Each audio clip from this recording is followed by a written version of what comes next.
Hello everyone, a very warm welcome to Novation. I am Shantanu and I welcome you all to a very important session on the 3 farm bills which were recently passed by the Government of India. So friends, मैं आपको बहुत easy way में ये तीनों bills explain करूँगा, इसके provisions क्या हैं और क्या पूरी factual बातें हैं. I'll be explaining them in a very lucid manner so that आपका एक quickly revision हो जाए. So friends, I will not be telling you my opinions or anybody else's opinions, but I will request you कि आप लोग video को पूरा देखने के बाद खुद से अपने opinions frame कीजिए, because ये बहुत important होता है GDs और आपके personal interviews के लिए. Alright friends, and as always you can contact me on any of these social media platform for any of your queries related to your preparation. And I request you कि आप novation.in को भी visit कीजिए. वहाँ पे आप lecture resources download कर सकते हैं, कई सारे क्विजेज दे सकते हैं, और अगर आपको नोवेशन का कंटेंट अच्छा लगता है तो आप नोवेशन को सपोर्ट कर सकते हैं. Alright friends, so with that let's start the session. First of all, नाम जो हैं तीनों बिल के वो देख लेते हैं, because they are pretty much confusing. So question आपको एग्जाम में डायरेक्टली पूछा भी जा सकता है. Alright, first is the farmers produce trade and commerce Promotion and Facilitation Bill of 2020. Next, Farmers Empowerment and Protection Agreement of Price Assurance and Farm Service Bill. Last one, the Essential Commodities Amendment Bill of 2020. So friends, हम इन तीनों की बात करेंगे आगे. Friends, bills पे जाने के पहले कुछ इंपॉर्टेंट चीज़ें देख लेते हैं. सो ये जो बिल थे इनको किसने इंट्रोड्यूस किया लोकसभा में? So first, union minister of agriculture and farmers welfare, rural development and panchayati raj, mister Narendra Singh Tomar. आप इनको देख सकते हैं. इन्होंने farmer produce trade and commerce और next farmers empowerment and protection जो बिल है, ये 2 बिल लोकसभा में प्रेजेंट किए थे. तो जो थर्ड है friends, that is essential commodities amendment bill, वो मिस्टर राव साहेब पाटिल दानवे, जो कि minister of state for consumer affairs हैं, उन्होंने ये लास्ट वाला बिल इंट्रोड्यूस किया था लोकसभा में. नाउ फ्रेंड्स, कुछ इंपॉर्टेंट टर्मिनोलॉजीज है जिनको जानना हमें ज़रूरी है, because I will be using them frequently in the video. First is APMC. इनका फुल फॉर्म होता है दोस्तों agriculture produce market committee. Now these are basically bodies जो कि स्टेट गवर्नमेंट कंट्रोल करती है या उनके द्वारा सेटअप होता है. और इनका काम क्या होता है दोस्तों? दे मेक यार्ड्स और मंडीज जहाँ पर जाकर किसान अपना जो अनाज है वो बेच सकता है. बट फ्रेंड्स, किसान डायरेक्टली हम जैसे इंडिविजुअल कस्टमर्स को नहीं बेचते हैं. They sell it to the mediators. Mandis में लाइसेंस्ड मीडिएटर्स रहते हैं जो अपनी शॉप्स वहाँ पे इस्टेब्लिश करते हैं, जिनको जो किसान से उनका अनाज खरीदते हैं, फिर वो हम जो शॉपकीपर्स हैं उनको बेचते हैं, और उन शॉपकीपर्स से जाके हम इंडिविजुअल कस्टमर्स सामान खरीदते हैं. Alright, so these are basically in a very simple way what are APMCs. Next is essential commodities. Now friends, government क्या करती है, कुछ फार्म प्रोड्यूस होते हैं जिनको एसेंशियल कमोडिटीज़ की कैटेगरी में रखती है. For example cereals, pulses, oil seeds, edible oil, onions and potatoes. So these are considered as essential commodities. Now government के पास पावर है, गवर्नमेंट इनको रेगुलेट करती है, इनको कंट्रोल करती है in terms of its production, supply, distribution, and also it imposes limits on stocking. आप एक लिमिट तक ही इनको स्टॉक करके रख सकते हो. ठीक है, तो ये हो गई बात एसेंशियल कमोडिटीज़ की. Last and very important is minimum support price और MSP. Now this is a minimum price guarantee given by government. It acts like a safety net कि आपको इतने मिनिमम प्राइस पर गवर्नमेंट आपसे प्रोक्योर करेगी certain crops. हर crop पे नहीं होता है, कुछ सर्टेन पे ही होता है.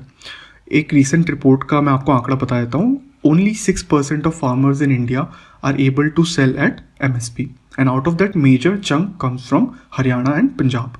Alright, so this is about MSP. Let's now start with the bills. First is farmers produce trade and commerce promotion facilitation bill. So friends, सबसे पहला प्रोविजन जो बहुत इंपॉर्टेंट है वो ये कहता है कि farmers can now sell their produce outside of mandis. अभी तक वो अपने मंडीज में ही बेच सकते थे लीगली, बट अब वो बाहर अगर कोई थर्ड पार्टी प्राइवेट प्लेयर है उसको भी डायरेक्टली बेचा जा सकता है, अपने प्रोड्यूस को बेच सकते हैं वो. They will have the choice of sale and purchase of agri produce outside mandis. So that's a very big change. अभी तक वो मंडी में ही बेच सकते थे, बट अब वो बाहर प्राइवेट प्लेयर्स को भी बेच पाएंगे.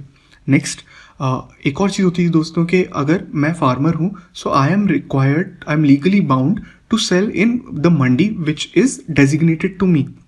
बट अगर मैं चाहता हूँ किसी दूसरे राज्य के मंडी में बेचना, तो that was not possible for me. But now inter state and there will be no barrier for inter state and intra state trade of farmers produce. So this is also very important point of this bill. Next, the farmer will not be charged any cess or levy for sale of their produce. अगर वो अपना सामान बेचते हैं तो farmer से कोई cess या कोई चार्ज नहीं लिया जाएगा extra. And next, this bill will also propose electronic trading in the transaction platform. जो भी ट्रांजैक्शन हो उसको इलेक्ट्रॉनिक वे में कैसे किया जाए, उसको कैसे बढ़ावा दिया जाए, वो भी इस बिल में तय करेगी सरकार. Next, farmer will also be able to engage in direct marketing, thereby eliminating intermediaries. So now farmer अपने प्रोड्यूस को खुद मार्केट कर सकता है, ना ही सिर्फ मंडीज को, बाकी आउटसाइड प्लेयर्स को भी खुद का सामान मार्केट कर सकता है. Alright, coming to the next bill, the farmers empowerment and protection agreement of price assurance and farm services bill. So in this bill, the first provision is that farmers अब खुद से directly processors, wholesalers, aggregators, large retailers, exporters, etc. इन सबसे खुद से deal कर सकता है. So these were all the stakeholders which are in the chain of this supply of farm produce to the end consumers. अब farmer इनसे directly engage कर सकता है as per this bill. Next, price assurance to farmers even before sowing the crop. Very important point, इसको मैं आपको समझाता हूँ. So friends, now when private player will approach the farmer, they can make a contract. मान लीजिए अभी contract बनाया गया है कि farmer will sell his produce to a private player at price let's say 1000 rupees. और 2 महीने बाद मैं अगर फार्मर हूँ, मैं 1000 रुपये में एक प्राइवेट प्लेयर को मेरा सामान बेचूंगा. So that's my contract now. अब मान लीजिए फ्रेंड्स, 2 महीने बाद उस जो क्रॉप थी उसकी वैल्यू हो गई मान लीजिए 700 rupees.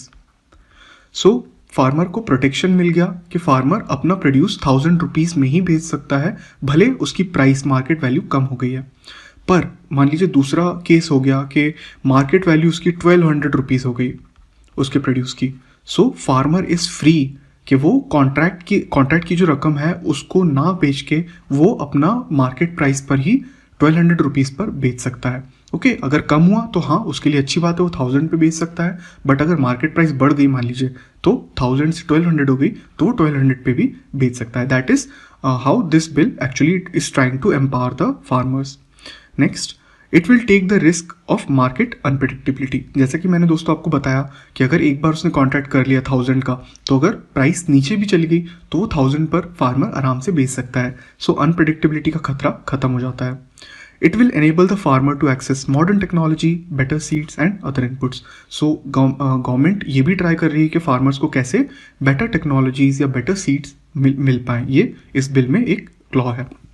Now, effective dispute resolution mechanism to be provided for clear timelines redressal. Friends, government ये भी चाहती है कि कोई कॉन्ट्रैक्ट जो हो उनमें अगर कुछ प्रॉब्लम होती है तो उसका क्विक रिड्रेसल भी हो और फार्मर को जल्दी से जल्दी उसका प्रोड्यूस का प्राइस मिल पाए. सो ये भी गवर्नमेंट उसमें क्लॉजेस मेंशन करे हुए हैं इसने. आगे बढ़ते हैं. Coming to the last bill which is the essential commodities amendment bill of 2020. So this is also very important. Let's see the provisions. So friends, मैंने आपको बताया था, अभी हमने पहले देखा था कि एसेंशियल कमोडिटीज़ क्या होती हैं बेसिकली. सो गवर्नमेंट उनको रेगुलेट करती है. बट इन दिस बिल और दिस अमेंडमेंट बिल, इसमें ये कहा गया है कि गवर्नमेंट सिर्फ तभी रेगुलेट कर सकती है अगर कोई बहुत एक्स्ट्रा ऑर्डिनरी कंडीशन आ जाती है, जैसे कि कोई वॉर हो गया या कोई फैमिन हो गया या बहुत ज़्यादा प्राइस राइस हो गई या कोई बहुत बड़ी नेचुरल कैलामिटी हो गई, तभी गवर्नमेंट रेगुलेट करेगा, वरना मार्केट फोर्सेस को वो प्ले होने देगा. Okay, so this is the first provision. Next is the about imposition of stock limit. अब गवर्नमेंट क्या करती है, कुछ ना कुछ लिमिट भी लगा के रखती है कि आप इतना ही स्टॉक कर सकते हैं, बट यहाँ पर वो लिमिट को भी थोड़ा रिलैक्स किया गया है. So let's see how. Only stock limit will be dependent on the prices. अगर प्राइस राइज बहुत ज़्यादा हुआ, मान लीजिए कि 100% तक प्राइस आपकी रिटेल प्राइस बढ़ गई किसी हॉर्टिकल्चर प्रोडक्ट के लिए, horticulture here means like vegetables और फ्रूट्स, अगर उनकी प्राइसेस 100% से इंक्रीज हो गई, तभी गवर्नमेंट स्टॉकिंग के लिए मना करेगी किसी भी वेंडर को या किसी फार्मर को. Alright, next is a 50% increase in retail price of non perishable agricultural food. अब क्रॉप्स जो होती हैं नॉन पेरिशेबल मतलब जो जल्दी खराब नहीं होती हैं, अगर उनका 50% तक इंक्रीज हो जाती है रिटेल प्राइस, तभी वो स्टॉकिंग पे लिमिट लगाएगी। तो यहाँ पर गवर्नमेंट ट्राई कर रही है कि मार्केट को फ्री बनाया जाए। Right, last one, so government is also removing certain commodities like cereal, pulses, oil seeds, onions and potatoes from this list of essential commodities। इनसे इनको essential commodities के रूप से हटाया गया है। ओके, सो जो excessive regulations है वो कम कर दिया गया है। फ्रेंड्स, एक और बहुत इंपॉर्टेंट चीज़ आपको समझना चाहिए यहाँ पे कि क्या होता है कि जब किसी चीज़ की प्राइस बढ़ती है, मान लीजिए ऑनियन की प्राइस अभी बहुत ज़्यादा बढ़ गई थी, तो गवर्नमेंट क्या करती है, एक्सपोर्ट्स पर बैन लगा देती है in case it's a essential commodity. So मान लीजिए अगर मैं एक फार्मर हूँ, मैं एक्सपोर्ट करता हूँ, तो इट हर्ट्स मी, मुझे बहुत प्रॉब्लम होगा क्योंकि मैं एक्सपोर्ट नहीं कर पा रहा हूँ। मुझे अच्छी प्राइस मिल रही है आउट ऑफ इंडिया, बट मैं नहीं कर सकता हूँ क्योंकि गवर्नमेंट ने बैन लगा दिया है। सो ऐसी जो एक्सेसिव रेगुलेशंस होती हैं वो फार्मर्स को कहीं ना कहीं हर्ट करती हैं। So this is somehow removing those excessive regulations. Okay, so coming to the farmers issue, very important, क्या क्या इश्यूज हैं जो फार्मर्स बोल रहे हैं और क्यों वो प्रोटेस्ट कर रहे हैं बेसिकली, वो हम देखते हैं। First is the eventual end of MSP based procurement system.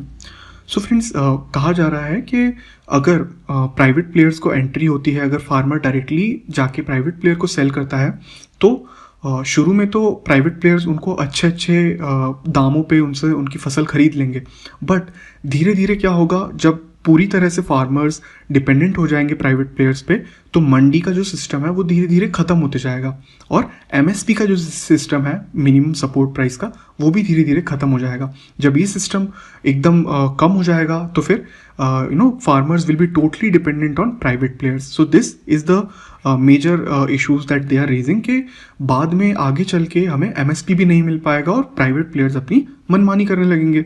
So this is the first issue. Second is farmer in contract farming will be weaker stakeholder in terms of their ability to negotiate contracts, especially small farmers. Very important. अब friends, मान लीजिए मैं एक बहुत बड़ा private player हूँ, सो मैं क्या करूँगा, आई विल ट्राई कि मैं एक बड़े farmer, most probably I will be going to a big farmer जो मेरी डिमांड को पूरा कर पाए क्योंकि उसके पास बहुत ज़्यादा प्रोड्यूस होगा। So it is possible that private players might not be interested in small farmers, और फार्मर्स कई बार जो कॉन्ट्रैक्ट हो उसमें एक वीकर स्टेक होल्डर के रूप में ही रह जाए और प्राइवेट प्लेयर्स अपना उस कॉन्ट्रैक्ट में दबदबा बना के रखें। So government needs to ensure, government को ये तय करना चाहिए कि कॉन्ट्रैक्ट्स ऐसे हों जो छोटे फार्मर्स को भी प्रोटेक्ट करें। सो that's a very important thing which government should ensure that strengthening the contracts in terms of the favour of farmer. इसके बारे में गवर्नमेंट को और क्लियरली एक्सप्लेन करना चाहिए जो भी गवर्नमेंट चेंजेस करती है। ऑलराइट, नेक्स्ट, लार्जर प्लेयर में never deal with the small and medium farmer. तो ये मैंने आपको बताया कि वो स्मॉल और मीडियम प्लेयर्स से हो सकता है डील ही ना करे, तो वो लोग फिर again they will not be able to get the benefits of this open market. Next, essential commodity acts will also encourage hoarding and black marketing. जैसे कि मैंने आपको बताया दोस्तों, अगर 100% से ही रिटेल प्राइस बढ़ती है तभी गवर्नमेंट स्टॉकिंग पे रोक लगाएगी, तो इससे क्या होगा, लोग हो सकता है और ज़्यादा होर्डिंग करने लगे, और ज़्यादा ब्लैक मार्केटिंग बढ़ जाए। So government needs to address this point also. Next and the important issue of farmers is why government is not ready to make MSP a mandatory law. Minimum support price को mandatory क्यों नहीं कर देती है government. So friends, here हमारी government ने या प्रधानमंत्री जो है उन्होंने बताया है कि MSP ख़त्म नहीं होगा, but why is government reluctant to make it a law. ऐसा क्यों है वो मैं आपको समझाता हूँ दोस्तों। So India is today producing more grains than what it actually demand. जितनी हमारी डिमांड है हम उससे कई ज़्यादा प्रोड्यूस कर रहे हैं। सो जो मीडिएटर होता है, जो इंटरमीडियरी होती है, उसको ऐसी सिचुएशन में बहुत ज़्यादा लॉस होता है। कैसे देखते हैं। सो यहाँ पर जो मीडिएटर है वो है FCI, इंटरमीडियरी, जो कि फार्मर्स से MSP पर उनका प्रोड्यूस परचेज करता है और फिर जो गवर्नमेंट बेनिफिशरीज होते हैं, जो बेनिफिट स्कीम्स होती हैं, उनमें लोगों को वो ग्रेन्स सेल करता है। So let's say FCI in the let's say previous year उसने 100 kg for an example MSP पे खरीदा, but it is only able to sell, और डिमांड कितनी है, only let's say 60 kg। So FCI के पास बचा रह जाएगा 40 kg। That is what is happening कि FCI के पास बहुत सारा अनाज पहले से पड़ा हुआ है जो कि यूज़ नहीं हो रहा है या तो ख़राब होते जा रहा है. सो FCI को बहुत ज़्यादा लॉस हो रहा है क्योंकि it is burning the cash by taking the produce on MSP and not being able to sell. उसका सामान ख़राब हो रहा है. सो FCI पे बहुत ज़्यादा डेट हो गया है. वो बाहर से पैसा उसको लोन पे लेना पड़ रहा है. सो FCI का अगर दोस्तों मैं आपको डेट बताऊं, it is around 3.81 lakh crore. This is the debt on FCI. So is it feasible कि FCI और ज़्यादा क्रॉप्स पर MSP में प्रोक्योर करे सामान? नहीं दोस्तों, ये भी फीजिबल नहीं है एक सिस्टम. सो MSP भी एक परमानेंट सॉल्यूशन अभी नहीं दे पा रहा है. All right. So friends, I hope this is clear. This is what I wanted to tell you. ये जो मेन इश्यूज़ थे जो हमने डिस्कस करे. So friends, thanks a lot for watching. I hope the video was helpful, and if it has given you a clear understanding of all these three bills, जिससे आप अपने opinions form कर पा रहे हैं या आप सोच पा रहे हैं ये बिल अच्छे हैं या ये बिल बुरे हैं. सो अगर आप ये कर पा रहे हैं तो please hit the like button, share it with your friends and subscribe to Novation for more such important content on general awareness, business awareness, verbal ability etcetera. And friends, मैं आपसे रिक्वेस्ट करूंगा कि अगर आपको नोवेशन का content अच्छा लगता है तो आप novation.in पर जाइए और प्लीज़ नोवेशन को डोनेट करके सपोर्ट कीजिए. Alright friends, so I'll meet you again next time. Until then, bye bye and please take care.